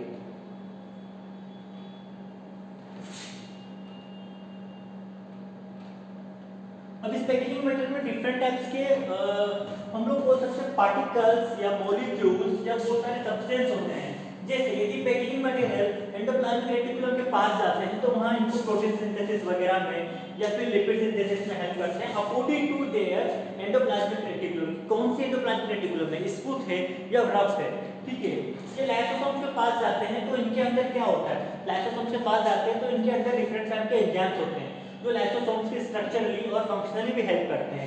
ये वैक्यूल्स के अंदर जाते हैं तो वैक्यूल्स में क्या होता है कि कुछ मटेरियल्स होते हैं जो किसी काम के नहीं होते, जैसे सेप हो गया या डिफरेंट टाइप का सब्सटेंस हो गया, फ्लूइड हो गया, तो वो वैक्यूल्स में जाकर कलेक्ट हो जाते हैं। तो इनका फंक्शन यही है कि ये पैकेजिंग मटेरियल्स होते हैं। और ये मैंने आपको बता दिया कि पैकेजिंग मटेरियल कैसे मूव करता है, कि कॉन्वेक्स सिस फॉर्मिंग फेस में होगा, ठीक है। यहाँ से पैकेजिंग मटेरियल मूव करेगा कॉन्वेक्स, कॉनकेव, ट्रांसफॉर्म या मैच्योरिंग फेस की तरफ, दैट इज क्लियर। फिर यहाँ से ये डिफरेंट टाइप के ऑर्गेनिज्म जैसे एंडोप्लाज्मिक रेटिकुलम हो गया, लाइसोसोम हो गया, वैक्यूल्स के पास चला जाता है अकॉर्डिंग टू देयर डिमांड्स, ठीक है। उनकी डिमांड क्या है उसके अकॉर्डिंग ही चला जाएगा।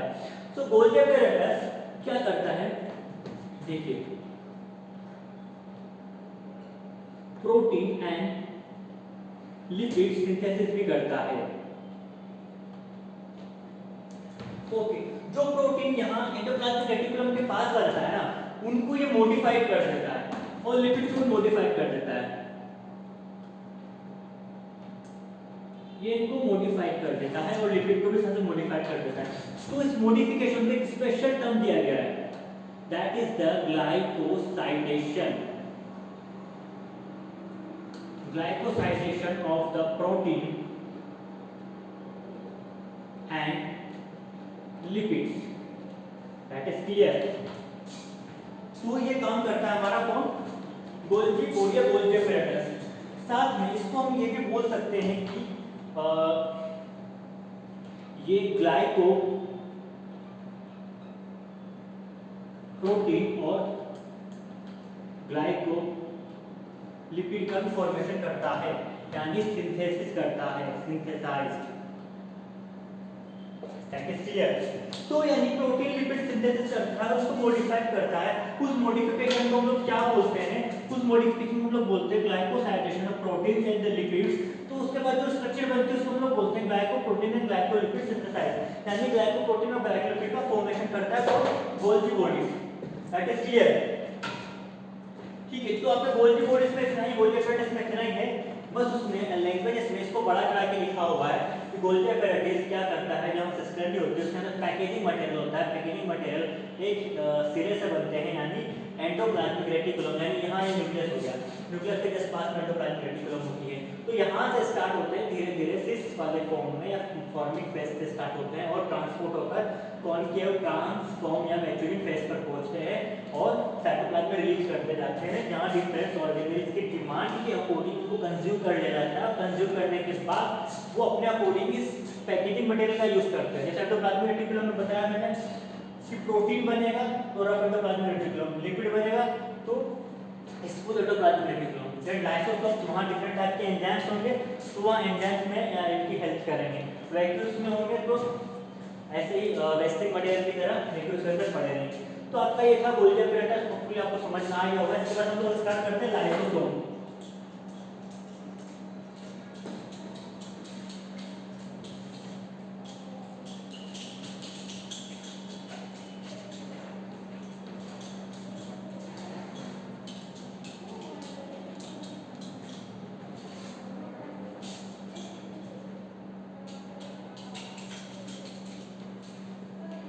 तो लाइसोसोम्स को हम लोग क्या बोलते हैं? लैंगर।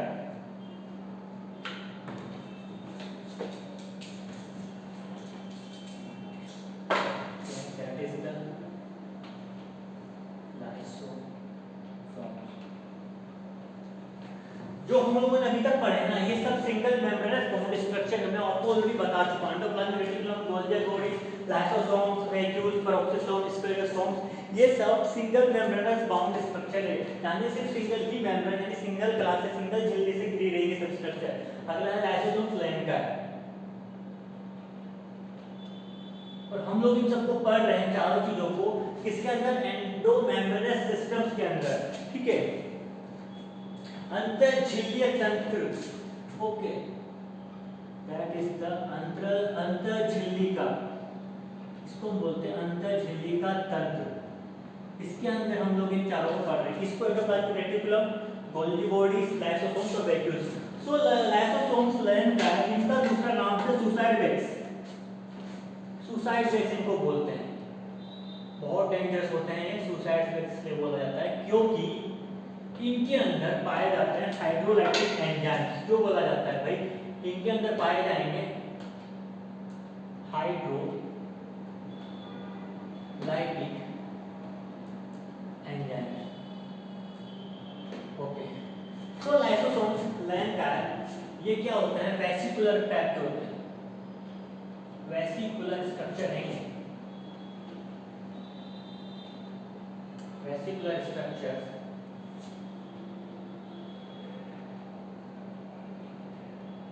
help in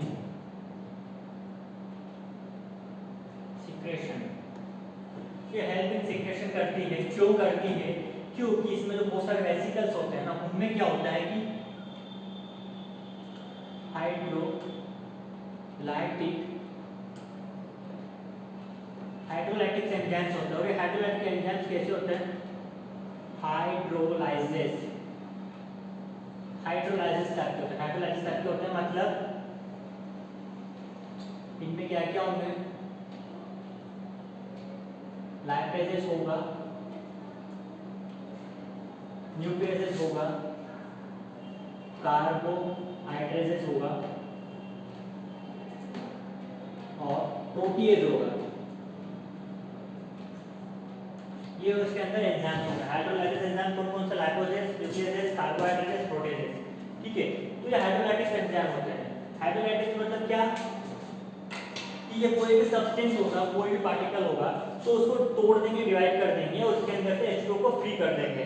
तो इस टाइप के क्या कर सकते हैं, पॉलीमर्स को मोनोमर्स में भी चेंज कर सकते हैं। जैसे हमारे प्रोटीन्स हो गए, प्रोटीन्स को सिंपल यूनिट आपका न्यूक्लिक एसिड में चेंज कर देंगे, ठीक है।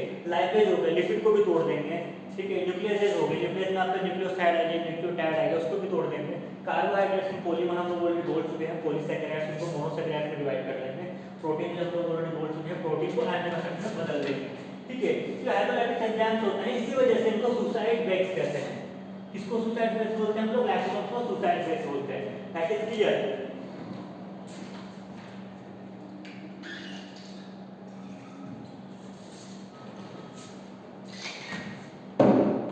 और जो सारे हाइड्रोलाइटिक एंजाइम है ना, ये कहाँ काम करते हैं? Work at low pH, work at low pH. Low pH पे काम करेंगे और हाइड्रोलाइटिक एंजाइम के डाइजेशन करेंगे। किस किस का डाइजेशन करेंगे? वही हम लोगों ने जो बताया था sir, digestion of carbohydrates, okay, proteins, nucleic acid और lipid. That is clear. Vesicular structure होती है हेल्प इन सिक्रेशन और डाइजेशन।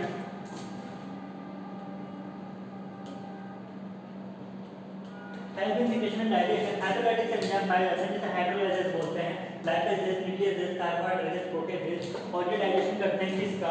कार्बोहाइड्रेट्स का, प्रोटीन्स का, न्यूक्लिक एसिड का, लिपिड्स का, और काम करते हैं लोअर पीएच पर। That is clear. तो हम लोगों ने लाइसोसोम्स पढ़ लिया है। तो हमारा अगला जो है टॉपिक वो है वैक्यूल्स। तो वैक्यूल्स के अंदर हम लोग क्या देखते हैं? देखिए, वैक्यूल्स सिर्फ और सिर्फ प्लांट्स में पाई जाती है, ये एनिमल्स में नहीं पाई जाएगी। वो जो वैक्यूल्स होती है ना, इनके बाहर भी एक मेम्ब्रेन पाई जाती है, और वो सिंगल मेम्ब्रेन ही होती है, सिंगल मेम्ब्रेन ही होती है। उस मेम्ब्रेन को हम लोग बोलते हैं क्लोरोप्लास्ट। तो वैक्यूल्स के अंदर देखते क्या है? वैक्यूल्स यानी रिक्तिका,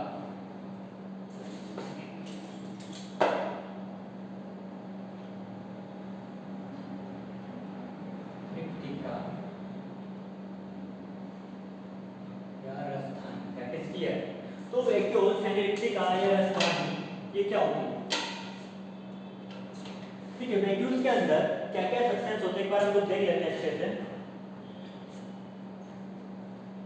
तो वैक्यूल्स जो होती है, ये मेम्ब्रेनस बाउंड स्ट्रक्चर है। पहला तो हम लोग ये लिख देते हैं,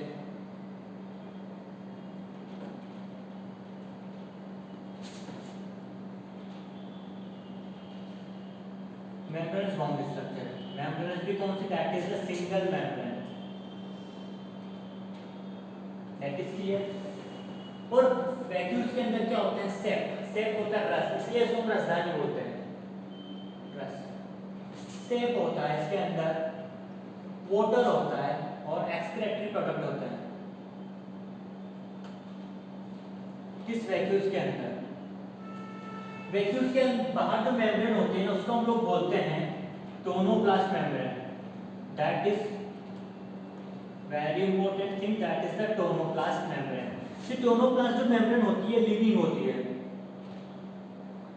और ये होती है आपकी फ्रीली परमेएबल। हम लोगों ने देखा था कि जो सेल वॉल थी वो आपकी परमेएबल थी। मैं लिख देता हूँ यहाँ पर एक बार, just for remind, cell wall that is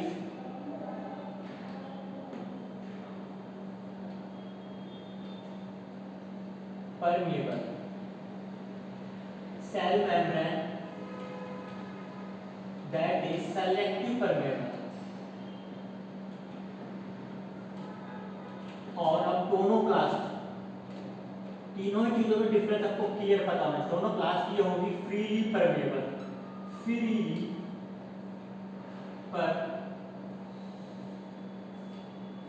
permeable, that is clear. So vacuoles मिट्टी का राजधानी membrane non structure single membrane कौन सी chloroplast that is also living and freely permeable at clear. और इसके अंदर सेफ वाटर एक्सट्रैक्टेड प्रोडक्ट्स होते हैं इसके अंदर वैक्यूल्स के अंदर दैट इज क्लियर। और इसकी मेम्ब्रेन को क्लोरोप्लास्ट मेम्ब्रेन हम लोग बोलते हैं। सो अब क्या होता है कि प्लांट्स के अंदर ही सिर्फ पाई जाती है plant cell contains large vacuoles एवं vacuoles ऑक्यूपाई करती है more than 90% space in the cell. तो आप देख सकते हैं कि प्लांट सेल्स के अंदर 90% से ज्यादा स्पेस सिर्फ वैक्यूल से घेर के रखी हुई है that is clear. Okay so हम लोग देखते हैं कि अमीबा जो होते हैं उसमें भी वैक्यूल्स पाई जाती है और जो प्रोटिस्टा होते हैं उसके अंदर भी वैक्यूल्स पाई जाती है। लेकिन किस टाइप की वैक्यूल्स पाई जाती है? देखो अमीबा में कॉन्ट्रैक्टाइल वैक्यूल्स पाई जाती है। कॉन्ट्रैक्टाइल वैक्यूल के थ्रू वो क्या करते हैं ना वो मूवमेंट में हेल्प करते हैं कंटिन्यूअसली कॉन्ट्रैक्टाइल होकर वो मूवमेंट में हेल्प करती है अमीबा के। अमीबा में देखा हमने पेरापोडिया होते हैं मतलब सॉरी सूडोपोडिया होते हैं उनमें तो मतलब उन्होंने कोई ओरिजिनल लेग्स वगैरह या मूवमेंट के लिए कोई ऑर्गन्स नहीं होते तो वहाँ वैक्यूल्स इनकी हेल्प करती है पेरापोडिया फॉर्मेशन करती है ठीक है उस सूडोपोडिया फॉर्मेशन करती है उसके थ्रू मूवमेंट करते हैं। इसी प्रकार प्रोटिस्टा के अंदर भी फूड वैक्यूल्स पाई जाती है। फूड वैक्यूल्स के थ्रू वो क्या करते हैं कि फूड को स्टोर करते हैं फूड स्टोर करते हैं और फूड वैक्यूल बनती कैसे मैं बता देता हूँ आपको फूड वैक्यूल बनती कैसे है कि जैसे प्रोटिस्टा हो गया ठीक है कुछ भी मान लो तो ये जैसे फूड पार्टिकल है इसके पास गया आगे क्या होगा ये ऐसे चला गया ये ऐसे चला गया अब ये क्या करेगा इसको ऐसे करके ये फूड पार्टिकल को पास बुला देगा। अब धीरे धीरे करके क्या करेगा इस मेम्ब्रेन को अंदर फिर वापस रिफॉर्म कर लेगा तो ये एंगल्फिंग करती है फूड पार्टिकल्स को।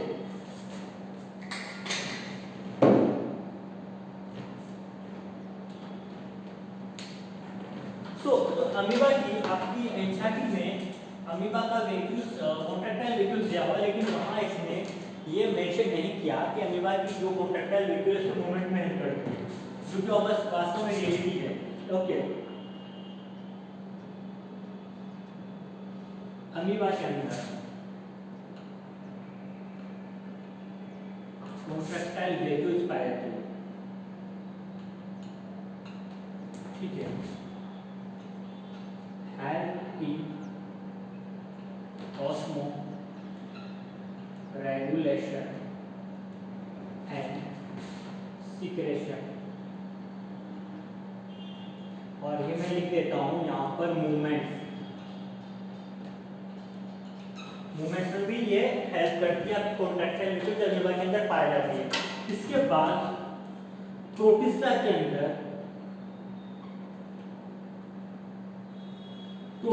अंदर फूड वैक्यूल्स पाई जाती है। फूड वैक्यूल्स क्या काम करती है? फूड वैक्यूल्स फूड को एनगल्फिंग कर लेती है इनसाइड द सेल।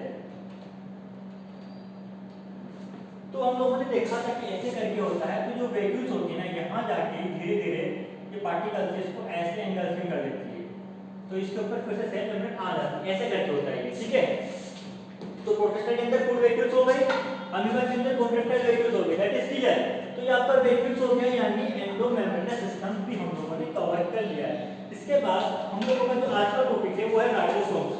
राइबोसोम्स के बारे में हम लोग बहुत कुछ पढ़ चुके हैं ऑलरेडी जब हम लोगों ने प्रोकैरियोटिक यूकैरियोटिक सेल्स के बीच के राइबोसोम्स को डिस्कस किया तो हम लोग पढ़ चुके थे कि राइबोसोम्स क्या होती है कि नॉन मेम्ब्रेनस या विदाउट मेम्ब्रेनस स्ट्रक्चर होती है यानी इसके बाहर कोई मेम्ब्रेन नहीं पाई जाती है दैट इज क्लियर।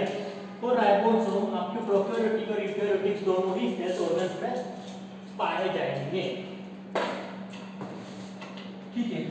तो ऐसे हम लोग थोड़ा सा रिवाइज कर लेते हैं क्योंकि हम लोग इसके बारे में बहुत पढ़ चुके हैं लेकिन जब हम लोग ऑर्गेन्स पढ़ रहे हैं तो इसको मेंशन करना जरूरी है दैट इज क्लियर। तो राइबोसोम पहला पॉइंट क्या लिखेंगे, सबको पता है, that is non membranous, non membranous organelle, that is clear. दूसरा, found in both prokaryotic and eukaryotic cells. Prokaryotic eukaryotic cells हम लोग पहले डिफरेंस देख चुके हैं। प्रोकैरियोटिक क्या है, प्रिमिटिव, कैरियन क्या है, न्यूक्लियस, यू क्या है, डेवलप, कैरियन क्या है, न्यूक्लियस, यानी प्रिमिटिव न्यूक्लियस और डेवलप न्यूक्लियस। ये बेसिक डिफरेंस हम लोग बहुत पहले देख चुके हैं पिछले लेक्चर में, प्रोकैरियोटिक और यूकैरियोटिक में डिफरेंस, ठीक है।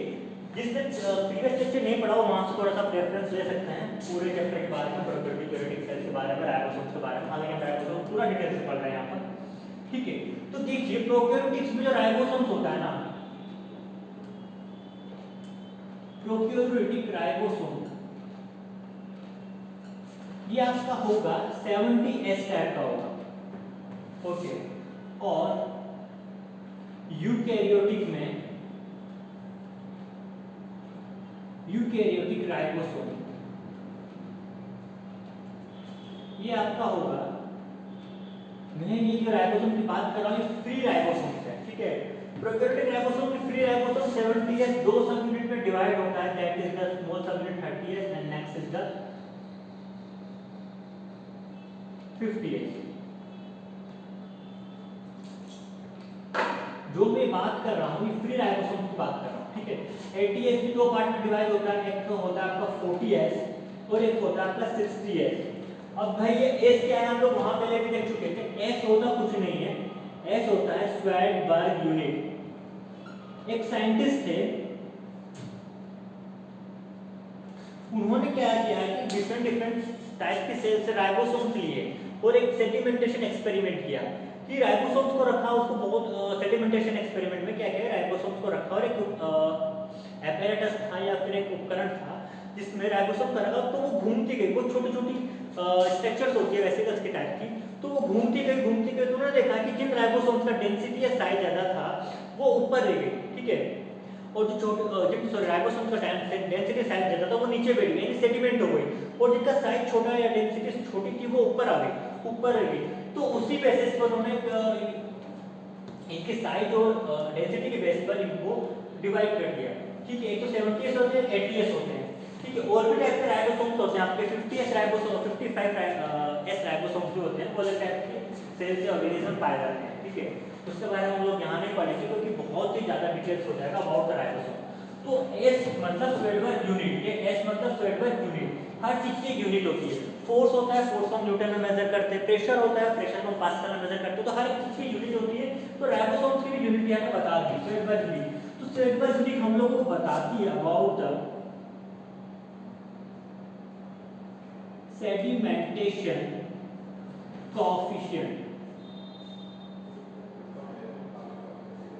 सेडिमेंटेशन कोएफिशिएंट क्या बताता है, सेडिमेंटेशन कोएफिशिएंट बताता है that is the density, about the density and size of ribosome, ये आपकी एमसीक्यू होती है, दैट इज क्लियर। इसके अलावा दो ऑर्गेनेल्स हमारे ऐसे हैं सेल के अंदर, वन इज द माइटोकॉन्ड्रिया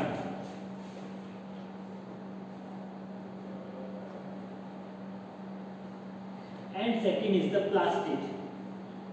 इसके अंदर भी राइबोसोम्स होता है, वो जो राइबोसोम्स होगा वो 70S टाइप का राइबोसोम होगा, इन दोनों के अंदर भी राइबोसोम पाया जाता है, 70S राइबोसोम होता है। और जो राइबोसोम्स है ना, ये वास्तव में कुछ नहीं है, राइबोसोम वास्तव में राइबोन्यूक्लिक एसिड होते हैं, यानी देखा जाए तो ये RNA है, ठीक है। या इसको हम लोग बोल सकते हैं राइबोन्यूक्लिक प्रोटीन। क्या है ये, राइबो न्यूक्लियोप्रोटीन होते हैं। राइबोसोम वास्तव में क्या राइबोन्यूक्लिक प्रोटीन होते हैं, क्या कहते हैं, ये राइबोन्यूक्लिक एसिड या RNA टाइप के, ठीक है। तो राइबोन्यूक्लिक प्रोटीन्स होते हैं और ये क्या काम करते हैं, इनका फंक्शंस क्या है, इनका फंक्शंस कुछ नहीं, इनका फंक्शन है प्रोटीन सिंथेसिस करना, ठीक है। मान लीजिए राइबोन्यूक्लिक एसिड्स के बने होते हैं, RNA से बने होते हैं, composed of the composed of ribonucleic acid, RNA से बने होते हैं और राइबोन्यूक्लिक प्रोटीन होते हैं। और इनका फंक्शंस क्या है, इनका फंक्शंस है, देखो लिख देता हूं यहां पर 6 point functions protein synthesis, that is clear. तो इनका फंक्शन है प्रोटीन सिंथेसिस करना। तो हमारा आज का टॉपिक भी कंप्लीट हो गया राइबोसोम। इसके बाद हम लोग नेक्स्ट स्टार्ट करेंगे about the mitochondria, about the plastid, about the centrosomes. Okay, तो हम आज टॉपिक को यहीं फिनिश करते हैं, ठीक है। डायग्राम्स वगैरह जो इंसाइड में मेंशन है हम लोग लेक्चर के बाद मेंशन कर देंगे। आपको कोई भी डाउट हो, कुछ भी हो तो आप कमेंट सेक्शन में लिख सकते हैं, या फिर मुझे कुछ एडिशनल इन्फॉर्मेशन देनी हो तो वो मैं कमेंट सेक्शन में ऐड कर दूंगा, या फिर कुछ रेक्टिफाई करना हो इनमें से तो मैं भी वो भी चीज़ मैं कमेंट सेक्शन में ऐड कर दूंगा। तो दैट इज क्लियर। आज के लिए इतना काफ़ी है। सेल मेम्ब्रेन हम लोगों ने पढ़ा, उसके बाद ऑर्गेनिल्स हम लोगों ने सबसे पहले पढ़ा अकॉर्डिंग टू द कवर, कौन सी लेयर है, सिंगल है, डबल है, विदाउट कवर है, उसके अकॉर्डिंग हम लोग ऑर्गेनिल्स को डिवाइड किया, ठीक है। इसमें हम लोगों ने बहुत इंपॉर्टेंट चीज़ है राइबोसोम, एक ऐसा पार्ट है जिसको हम लोग ऑर्गेनिल विद इन ऑर्गेनिल्स बोलते हैं। क्यों बोलते हैं आपको बता चुका हूँ मैं कि राइबोसोम फ्री भी होते हैं ऐसे ऑर्गेनिल्स, और माइटोकॉन्ड्रिया प्लास्टिड्स के अंदर भी होते हैं, तो वहाँ वो क्या हो गया ऑर्गेनिल विद इन ऑर्गेनिल्स, ठीक है। तो माइटोकॉन्ड्रिया प्लास्टिड के अंदर जो राइबोसोम्स पाए जाते हैं ना वो 70 टाइप के होते हैं, और जो फ्रीली पाए जाते हैं वो 80 टाइप के होते हैं। प्रोकैरियोटिक सेल्स में राइबोसोम 70 टाइप के होते हैं, that is clear. Cell membrane पढ़ा, सेल मेम्ब्रेन हम लोगों ने आज क्या देखा, मेनली फ्लूइड मोज़ेक मॉडल किसने दिया, सेंगर निकोलसन ने दिया 1972 में। नेक्स्ट सेल वॉल देखा, ठीक है। एक चीज और देखा, सेल मेम्ब्रेन जो होती है सिलेक्टिव परमेबल होती है। सेल वॉल देखा, सेल वॉल्स किस अलग अलग ऑर्गेनिज्म के अलग अलग टाइप के सेल वॉल्स होती है, ओके। प्लांट्स की अलग, फंजाई की अलग, एल्गी की अलग, प्रोकैरियोटिक की अलग। सेल वॉल्स कैसी होती है, परमेबल होती है। एंडोमेम्ब्रेन सिस्टम में 4 ही पार्ट होते हैं, endoplasmic reticulum, Golgi apparatus, lysosome और वैक्यूल्स। वैक्यूल्स की जो सेल मेम्ब्रेन होती है वो होती है टोनोप्लास्ट। टोनोप्लास्ट कैसी होती है, लीकिंग होती है और फ्री परमेबल होती है, दैट इज क्लियर।